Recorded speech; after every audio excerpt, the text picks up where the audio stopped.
Okay, so think about this for a second. What if a story, like really well, had just one small change? What if um, Jack Dawson from Titanic, Yeah. what if he actually grabbed onto that piece of wood and, got pulled onto a lifeboat with Rose? That's the kind of what if scenario we're diving into today. It's pretty intriguing stuff. Yeah, it really is. We're looking at, well, it's a piece of speculative fiction, essentially. It comes from this Imagine podcast episode. It's called What If Jack Lived? Mhm. So obviously, we're not talking about what actually happened historically speaking. It's more about exploring, a different possibility for that story we all remember. Exactly. So our mission here for this deep dive, it isn't about trying to rewrite history or anything. It's much more about digging into the possibilities and maybe the implications of this alternate ending, just as it's laid out in that fictional source. Okay, so let's unpack it. The way the source tells it, that critical moment, it all comes down to Rose's. Well, her will to survive, really, and that last-ditch effort she makes to get someone's attention. Right, and what's fascinating, I think, especially compared to how we usually think about it, is that it's not passive. She's actively fighting for both of them. The details in the source, like about the whistle, how weak she was, but still finding that strength, it really paints a picture of survival driven by her, her agency. And it works. In this version, it actually works. They both get pulled onto a lifeboat. Yeah. Barely alive, mind you, but alive.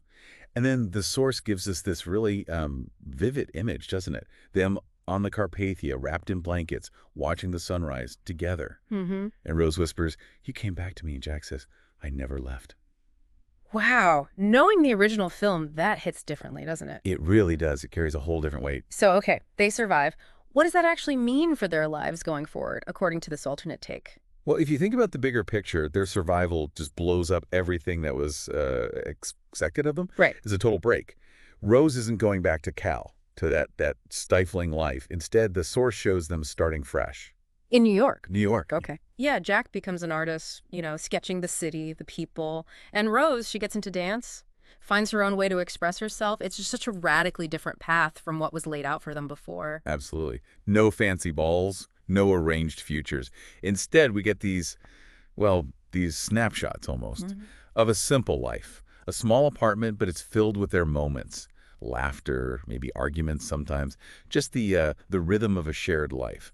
What really jumps out at you about those details? For me, it's the focus on the ordinary stuff. The source mentions, like, train rides just because, picnics, getting caught in the rain, Those small shared things become the bedrock of their life together. Yeah. It really emphasizes that idea that, true happiness isn't really about the external things, wealth, status. That theme was kind of there in the original movie, but here it feels, well, lived in. It resonates differently because they chose it together after surviving. And it's not presented as perfect either. The source is clear, they aren't rich. Yeah. But it uses that phrase, truly, wildly, deeply happy. It suggests that escaping the tragedy together also sort of liberated them to build something completely on their own terms, Right. even if it meant starting with nothing. Exactly. They built it from the ground up. Then there's that moment on their 10th anniversary. That felt pretty significant. Yeah. What did you take from that scene? Well, it brings up a really interesting point, doesn't it? How does Rose deal with her past in this new reality? The gift Jack gives her, that portrait. It shows her by the ocean, looking free, happy. It suggests she's found some peace, maybe, moved on in a way. And then she drops the heart of the ocean into the sea. Yes. That moment. That's powerful symbolism, right? It's not like in the original, an active memory for someone lost. Here it feels like a deliberate letting go. Like she's embracing the future she actually has with Jack. Yeah, it's like she's saying, okay, that happened. That was part of getting here. But this life with Jack is my present and my future. A conscious choice. Precise. And then the source gives us that little jump forward into their later years, that quiet image of them by the sea.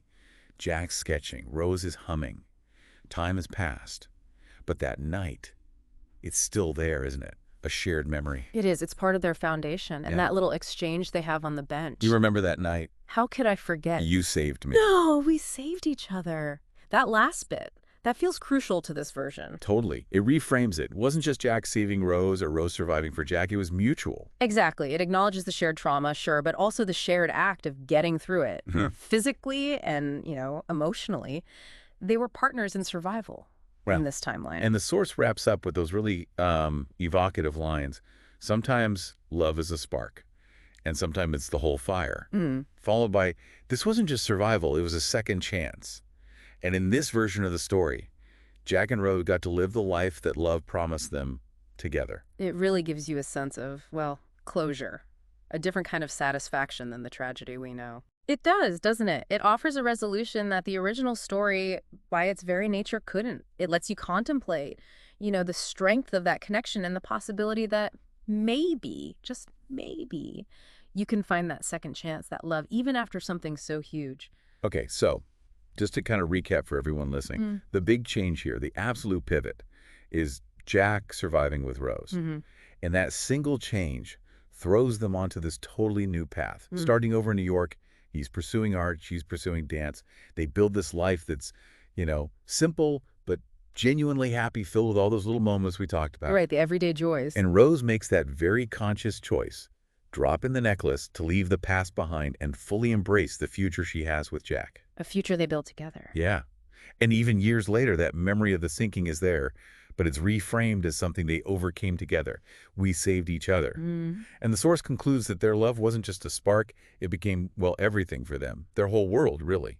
A testament to getting that second chance. Which I think leads us to a pretty interesting question to leave people with, What other stories out there, maybe stories from history, maybe other fictional ones, how might they look totally different? What compelling, maybe even satisfying outcomes could there be if just one crucial thing had happened differently?